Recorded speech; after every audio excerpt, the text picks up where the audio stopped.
Assalamualaikum warahmatullahi wabarakatuh.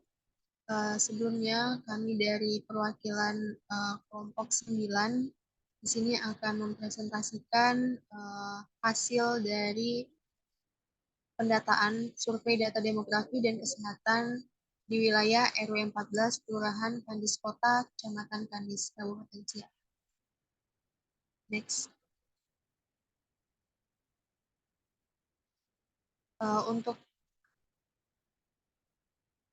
Untuk sejarah desa dari Kelurahan Kandis Kota merupakan salah satu kelurahan yang berada di Kecamatan Kandis, Kabupaten Kandis. Kelurahan Kandis Kota terbentuk seiring dengan terbentuknya Kecamatan Kandis. Kecamatan Kandis terbentuk pada tahun 2002 yang merupakan pemekaran dari Kecamatan Minas. Pada saat yang sama terbentuk juga Kelurahan Kandis Kota yang merupakan pemekaran dari Kampung Kandis. Next. Untuk data populasi desa di Kelurahan Kandis Kota yang tepatnya berada di Jalan Lintas Timur, Pekanbaru, Dumai, kilometer 79, Kelurahan Kandis Kota luas wilayahnya yaitu 34,67 km persegi dengan jumlah penduduk sebanyak 11.374 orang yang didominasi oleh penduduk laki-laki dengan jumlah 5.522 orang. Dengan kepadatan penduduk Kelurahan Kandis Kota yaitu 328 jiwa per kilometer persegi. Nah, untuk batas atau peta wilayahnya yaitu pada batas utara yaitu RW 01 dan Kebun Ikomas, lalu di batas timur laut RW 07, di batas tenggara RW 06, batas barat itu ada Kebun Ikomas, dan barat daya dan selatan RW 02. Nah, untuk pembagian agregat sendiri, pada agregat dewasa yaitu 54%, pada agregat remajanya itu ada 10%, pada agregat sekolahnya itu ada 10% juga, lalu pada preschoolnya ada 6%, toddlernya ada 6%, bayi balitanya ada 7%, dan untuk lansianya ada 7%. Nah, di sini masuk ke data agregat dari bayi dan balita, yaitu kelahiran bayi. Dari data yang didapatkan yaitu dari 20 orang bayi, 18 orang itu memiliki taksiran sesuai dengan kelahiran dan 2 orang lahir dengan secara prematur. Selanjutnya itu kategori panjang badan bayi. Dari 20 orang bayi, 4 bayi yaitu 20%-nya memiliki panjang kurang dari 50 cm dan 16 orang bayi atau 80%-nya memiliki panjang lebih dari 50 cm. Next. Selanjutnya berat badan lahir.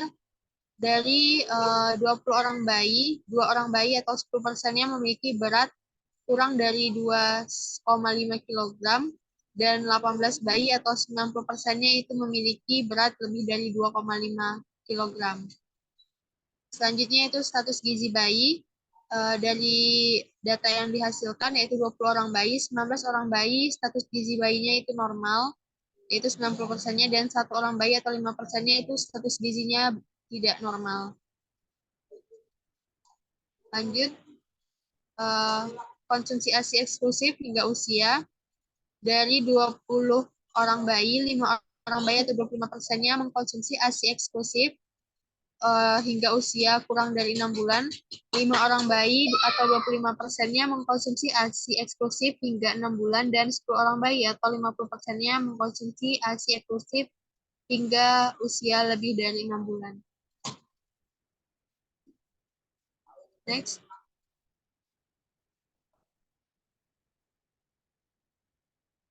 Next, lanjut langsung ke konsumsi susu. Dari 20 orang bayi, 16 orang bayi atau 80%-nya mengkonsumsi susu, dan 4 orang bayi atau 20%-nya tidak mengkonsumsi susu. Selanjutnya, konsumsi suplemen atau vitamin bayi. Diketahui bahwa dari 3 orang bayi atau 15%-nya mengkonsumsi suplemen atau vitamin, dan 17 orang bayi atau 85% tidak mengkonsumsi suplemen atau vitamin bayi.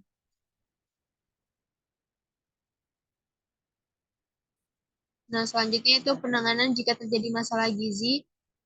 dari 20 orang bayi, 17 orang bayi jika terjadi masalah gizi penanganannya yaitu dengan bertanya kepada keluarga. 2 orang bayi atau 10%-nya jika terjadi masalah gizi, penanganannya yaitu pelayanan kesehatan, dan 1 orang bayi jika terjadi masalah gizi, penanganannya adalah meminta bantuan selain bertanya kepada keluarga dan juga pelayanan kesehatan. Status imunisasi dasar sesuai usia. Diketahui bahwa dari 20 orang bayi, 17 orang bayi status imunisasi dasar sesuai usianya lengkap, dan 3 orang bayi status imunisasi dasar sesuai usianya tidak lengkap. Next. Oke, selanjutnya akan dilanjutkan oleh rekan saya. Baik, data toddler. Nah, untuk memberikan ASI eksklusif berdasarkan tabel samping diketahui bahwa dari 15 toddler, 1 orang toddler 6,7% diberikan ASI eksklusif kurang dari 6 bulan, 5 orang toddler 33,3% diberikan ASI eksklusif selama lebih dari 6 bulan, dan 9 orang toddler 60% diberikan ASI eksklusif selama 6 bulan. Kemudian konsumsi makanan atau suplemen untuk meningkatkan produksi ASI selama menyusui berdasarkan gambar bahwa 15 orang toddler, 3 orangnya 20%, kadang-kadang diberikan konsumsi makanan atau suplemen untuk meningkatkan produksi ASI, kemudian 1 ibu dari toddler 6,7% sering diberikan konsumsi makanan tambahan, dan 11 orang 73,3% tidak pernah diberikan konsumsi makanan atau suplemen untuk meningkatkan produksi ASI. Nah, selanjutnya pemberian MPASI sesuai rekomendasi. Dari 15 orang, diketahui 9 orang atau 60% diberikan MPASI secara instan, dan 40% diberikan MPASI secara masak sendiri. Konsumsi susu, 12 orang toddler atau 80% diberikan konsumsi susu, 3 toddler atau 20% tidak diberikan konsumsi susu. Diberikan biskuit sebagai makanan tambahan. Nah, ada 4 orang toddler atau 26,7% diberikan biskuit sebagai makanan tambahan, kemudian 73,3% tidak diberikan biskuit sebagai makanan tambahan. Diberikan vitamin atau suplemen. Nah, ada 13,3% diberikan vitamin dan 86,7%-nya tidak diberikan vitamin.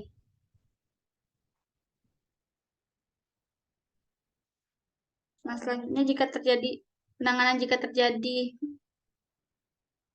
masalah gizi. Next. Status imunisasi dasar. Ada 80% toddler status imunisasi dasarnya lengkap, dan 20% toddler status imunisasi dasarnya tidak lengkap. Ada dari 15 orang toddler pemantauan tumbuh kembang dan imunisasi di Posyandu, 73,3% rutin melakukan pemantauan tumbuh kembang, dan 26,7%-nya tidak rutin melakukan pemantauan tumbuh kembang dan imunisasi di Posyandu. Anak mengikuti program pendidikan PAUD, ada dari 15 orang, 6,7% hanya 6,7% mengikuti program pendidikan PAUD, dan 14 orang, yaitu 93,3% tidak mengikuti PAUD. Nah, data anak kemampuan perkembangan sesuai dengan usianya, ada 100% toddler memiliki kemampuan perkembangan sesuai dengan usianya. Selanjutnya dilanjutkan oleh rekan saya.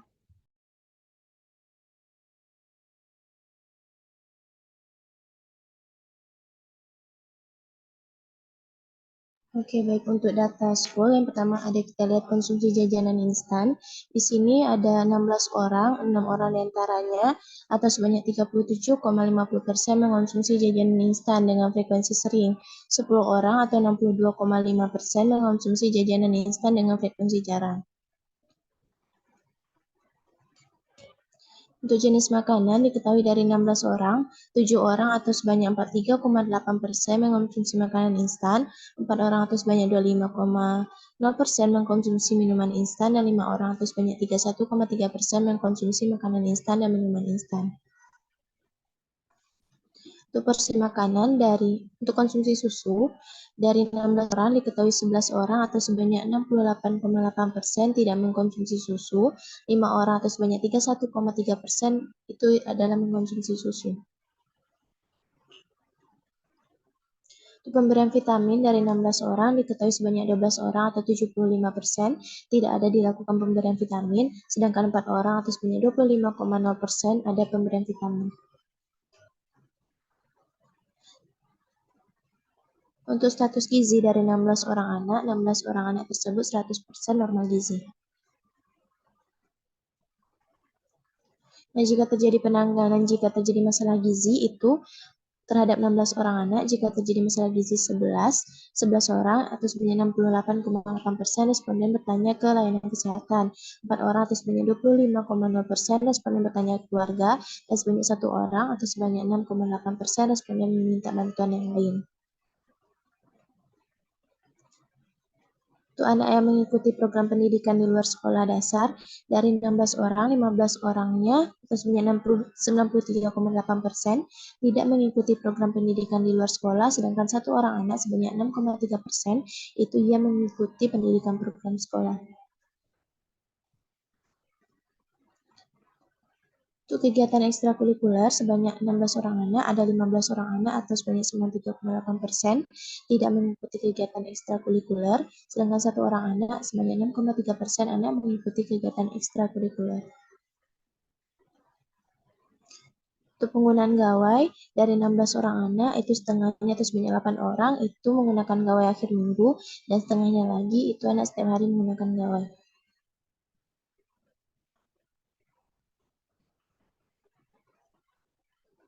Untuk anak yang memiliki kemampuan perkembangan sesuai dengan usianya, dari 16 orang anak, 2 orang anak atau sebanyak 12,5% tidak mempunyai masalah, sedangkan 14 orang anak atau sebanyak 87,5% itu perkembangannya normal. Nah, untuk kemampuan bicara dan bahasa, dari data di samping diketahui bahwa dari 16 orang anak, 1 orang anak itu normal bicara dan bahasa, ada 15 orang anak atau sebanyak 93,8% ada masalah dalam bicara dan bahasa. Untuk personal sosial, dari 16 orang anak diketahui 2 orang anak atau sebanyak 12,5% tidak ada masalah personal sosial, sedangkan 14 orang anak atau sebanyak 87,5% anak mengalami norma personal sosial. Oke, untuk selanjutnya dilanjutkan oleh rekan saya. Baik, selanjutnya itu tata preschool. Yang pertama itu konsumsi makanan. Berdasarkan dari 26 anak, dari total 26 anak sekolah, 7 orang anak sekolah, itu 26,9% konsumsi makanan jarang, kurang 2 kali per minggu, dan 9 orang anak sekolah dengan 34,6% konsumsi makanan sering 3 kali per minggu, dan 10 orang anak sekolah 36% konsumsi makanan setiap hari.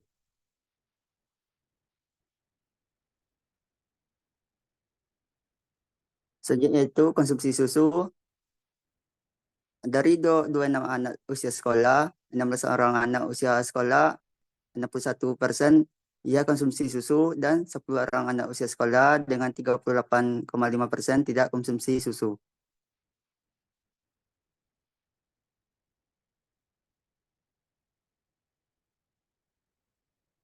Baik, selanjutnya itu diberi vitamin atau suplemen makanan. Dari 26 anak sekolah, 14 orang anak usia sekolah, 53% tidak ada diberikan vitamin atau suplemen tambahan. Sedangkan 12 orang anak usia sekolah, 46,2% ada diberikan vitamin atau suplemen tambahan. Baik, selanjutnya itu status gizi. Dari 26 orang anak usia sekolah, 26 orang anak usia sekolah, 100% normal status gizi. Baik, selanjutnya itu anak menggunakan gawai selain untuk pendidikan.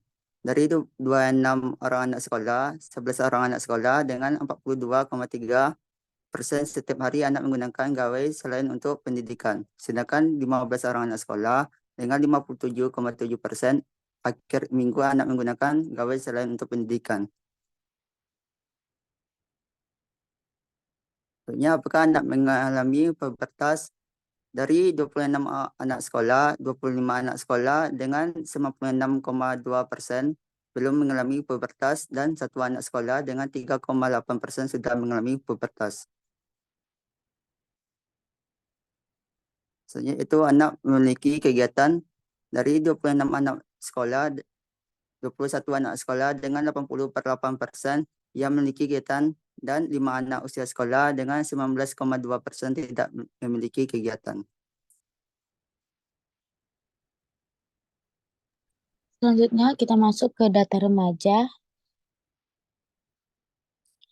Dari jenis kelamin responden diketahui bahwa dari 28 orang remaja, 17 orang dengan persen 60,71% berjenis kelamin laki-laki dan 11 orang 39,29% berjenis kelamin perempuan.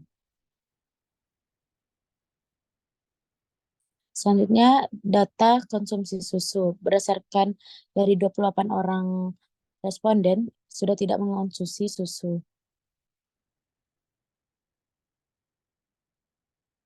Dari 28 responden sudah tidak mengonsumsi vitamin. Dari 28 orang responden, status gizi anak normal.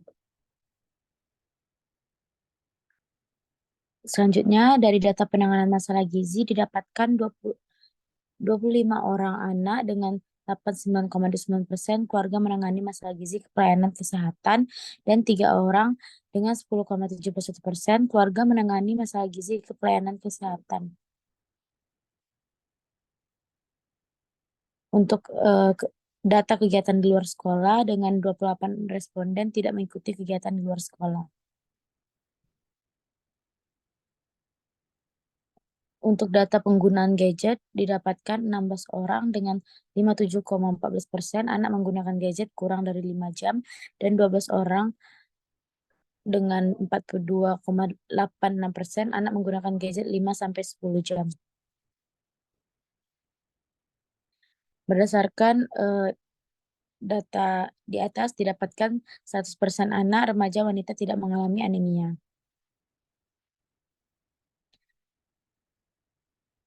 Berdasarkan data pubertas, didapatkan 100% remaja wanita sudah mengalami pubertas. Berdasarkan data selanjutnya, masuk ke data dewasa. Dari data jenis kelamin, diketahui bahwa dari 145 orang, yang dimana 77 orang dengan 53,79% berjenis kelamin laki-laki dan 68 orang dengan jenis kelamin perempuan.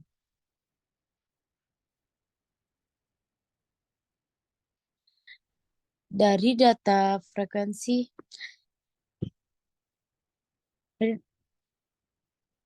dari data protein nabati diketahui dari 145 orang, 6 orang dengan 4,14% tidak ada mengonsumsi protein nabati. 41 orang dengan 28,28% mengonsumsi protein nabati dengan satu jenis. 93 orang dengan 26,90% mengonsumsi protein nabati dengan dua jenis. 5 orang dengan 3,45% mengonsumsi protein nabati dengan 3 jenis.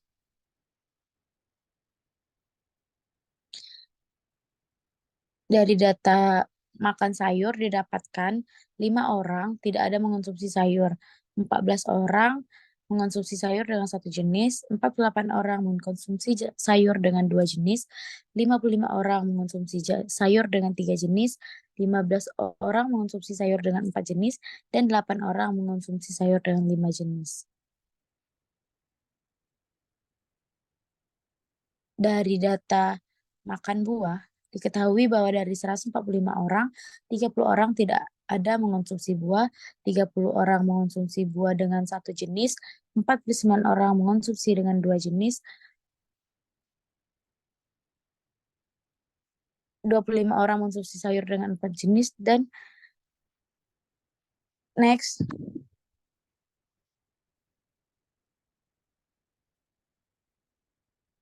Berdasarkan dari data mengonsumsi makanan tidak sehat lebih dari 7 kali dalam satu minggu, didapatkan 70 orang dengan 48,8% orang dewasa mengonsumsi makanan tidak sehat lebih dari 7 kali dalam satu minggu, sedangkan 75 orang dengan 51,72% orang dewasa tidak mengonsumsi makanan tidak sehat lebih dari 7 kali dalam satu minggu. Dari data memiliki penyakit tidak menular didapatkan dari 145 orang, 26 orang dengan 17,93% memiliki penyakit tidak menular, sedangkan 119 orang dengan 82,07% tidak memiliki penyakit tidak menular.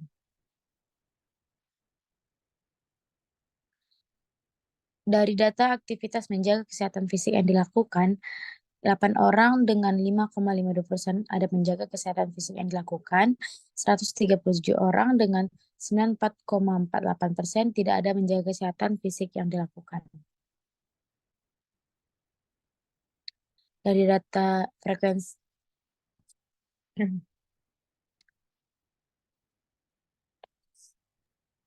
Baik, selanjutnya di sini mengenai data lansia.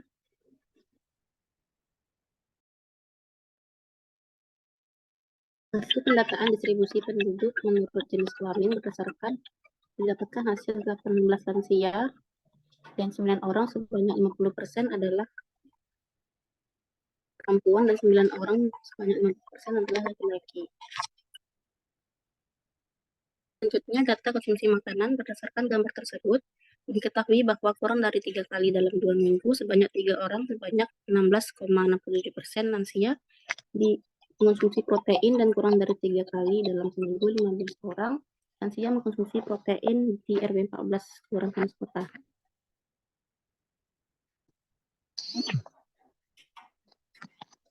Selanjutnya di sini konsumsi protein hewani, yaitu berdasarkan gambar tersebut diketahui bahwa dari 18 lansia yang mengkonsumsi 2 jenis protein hewani terdapat 8 orang sebanyak 44,44% dan yang mengkonsumsi 3 jenis protein hewani terdapat 10 orang sebanyak 55,56%.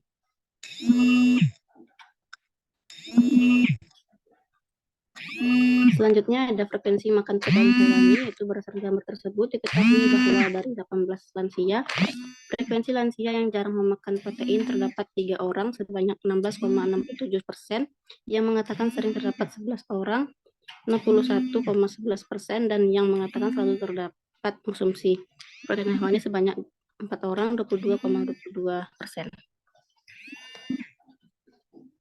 Selanjutnya ada protein nabati. Berdasarkan gambar tersebut, diketahui bahwa dari 18 lansia yang mengkonsumsi satu jenis protein, terdapat 4 orang, yaitu sebanyak 22,22%, dan yang mengkonsumsi 2 jenis protein hewani terdapat 10 orang sebanyak 55,56%, dan yang mengkonsumsi 3 jenis protein nabati ada 4 orang sebanyak 22,22%.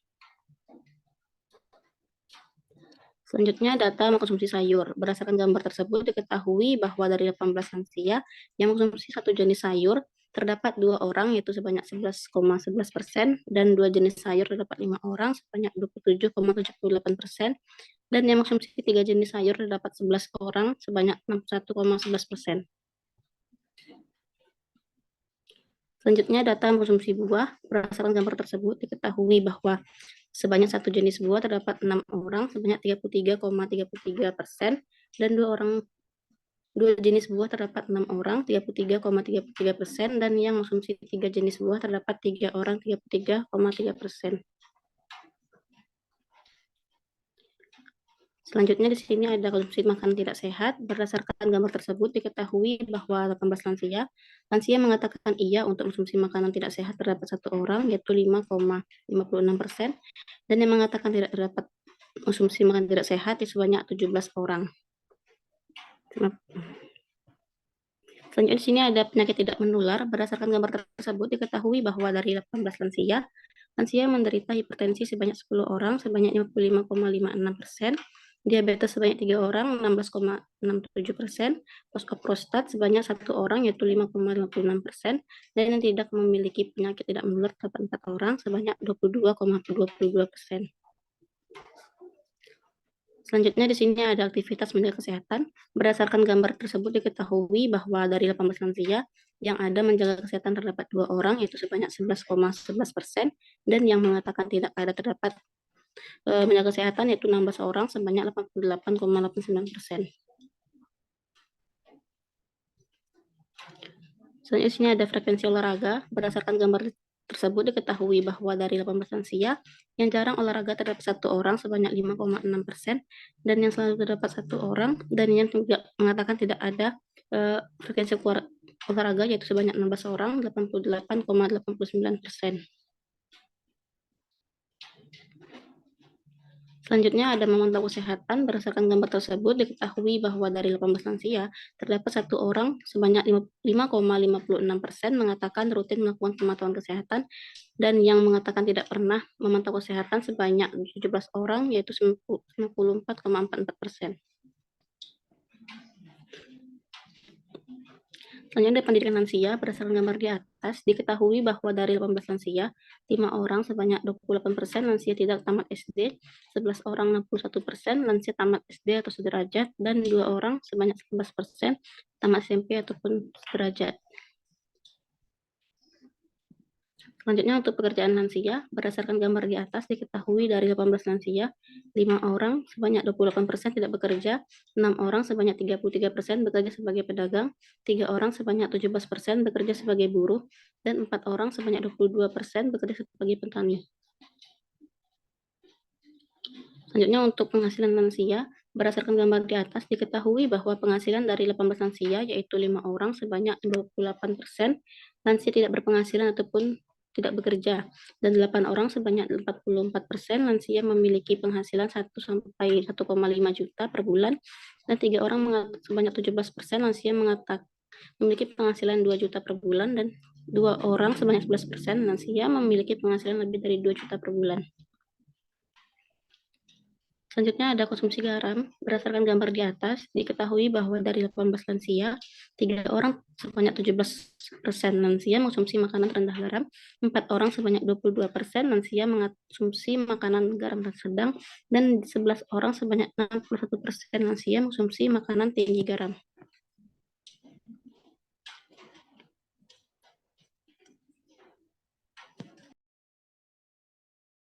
Sekian presentasi dari kelompok 9. Mohon maaf ada salah. Wassalamualaikum warahmatullahi wabarakatuh.